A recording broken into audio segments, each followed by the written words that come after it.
인수위원회 담당자분께서 나와서 저희 경실련의 제안을 받아주시기로 하셨는데요. 전달해 주시도록 하겠습니다. 윤석열 정부는 특혜와 투기 조장하는 규제 완화, 세금 감면 중단하고 국민 소통과 통합, 양극화 및 불평등 해소 위한 개혁 정책 추진하라. 윤석열 후보가 제시했던 공약을 한번 다시 뒤집어 보면서 오늘 몇 가지를 제안을 하려고 합니다. 그래서 전면 재검토하거나 폐지할 것 13개, 수정 보완할 것 46개, 그리고 공약이 없어가지고 새롭게 검토해야 될 공약 50개를 저희들이 가지고 나왔습니다. 또 오늘 이것을 전달할 텐데요. 윤석열 후보가 국가 중심이 아니라 국민 중심의 정치를 하겠다고 했습니다. 가장 그것의 시작은 국민과의 소통입니다. 국민 속에서 답을 찾고 국민 속에서 좋은 정책을 발굴해내야 됩니다.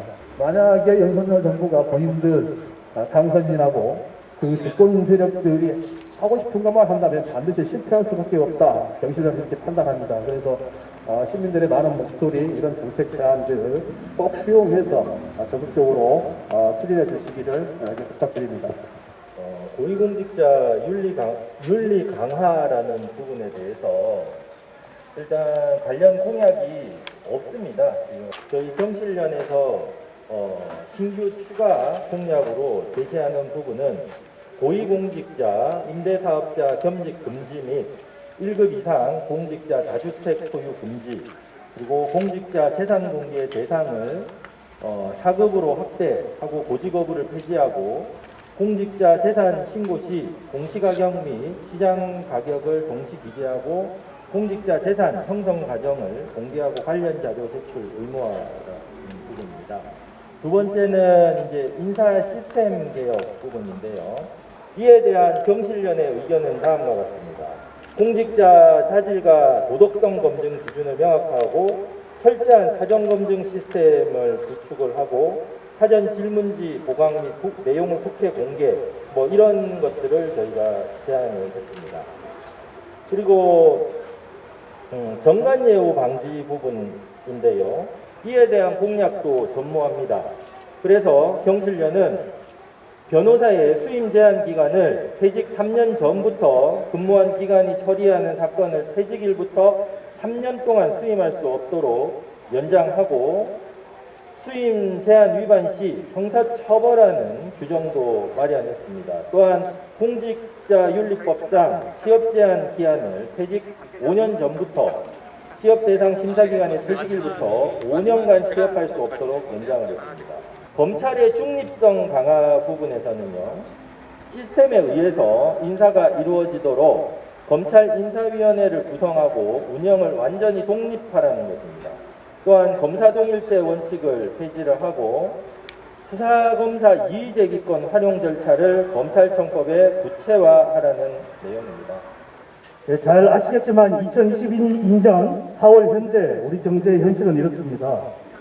30대 재벌 그룹이 국내 GDP, 특히 자산 총액으로 봤을 때 GDP의 90%를 차지하고 있습니다.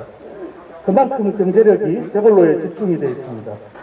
하지만 인수위 구성을 보면 오히려 친재벌 인사들로 구성되어 있고 간피아 출신도 다시 포진되어 있습니다.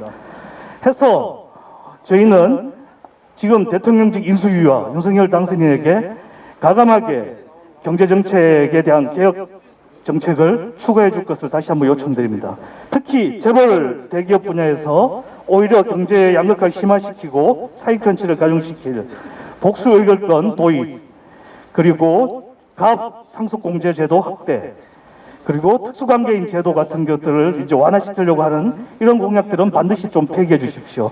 그리고 지나치게 노동 유연성을 강조하면서 지금 내놓은 노동 공약들은 대폭 수정 보완해 주십시오. 농지 투기 강화와 농민들의 삶을 더욱 힘들어지게 할 수 있는 농업 공약들 대폭 보완 수정해 주십시오. 이러한 것들을 통해서 다시 한번 윤석열 당선인과 인수위가 우리 경제의 발전을 담보할 수 있는 정책들을 내놓지 않는다면 향후 우리 5년 동안 우리 경제는 상당히 또 암울한 저성장 기조로 갈 수밖에 없다.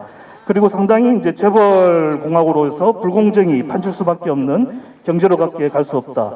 이 점을 반드시 명심해 주시고 오늘 저희가 제기하는 이런 과제들을 반드시 국정과제에 포함시켜주길 강력히 촉구드립니다. 민주에서 검토하고 있는 또는 차기 정부 당선인이 공약으로 제시하고 있는 재개발, 재건축 규제 완화 이런 공약들은 집값을 안정화시켜서 서민들에게 내 집 마련 희망을 주기는커녕 오히려 주변 집값을 끌어올릴 우려가 크고 또 내쫓기는 세입자와 원주민의 문제를 해결할 방안도 담고 있지 않습니다.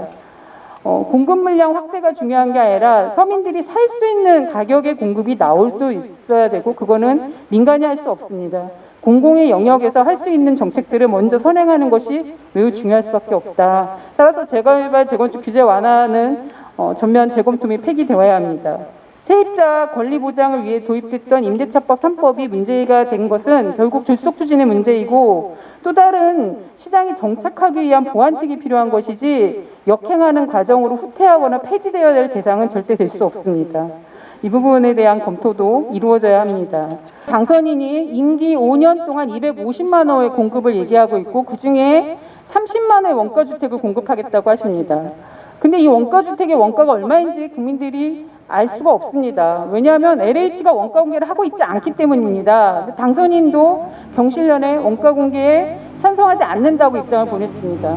원가가 공개되지 않는데 정부 측이 제시하는 원가가 정말 원가인지 국민들이 어떻게 믿습니까? 얼마에 공급하겠다는 것이 분명하게 메시지를 남기려면 LH부터 원가를 상세하게 공개하도록 이러한 정책들이 함께 도입되는 것이 중요합니다.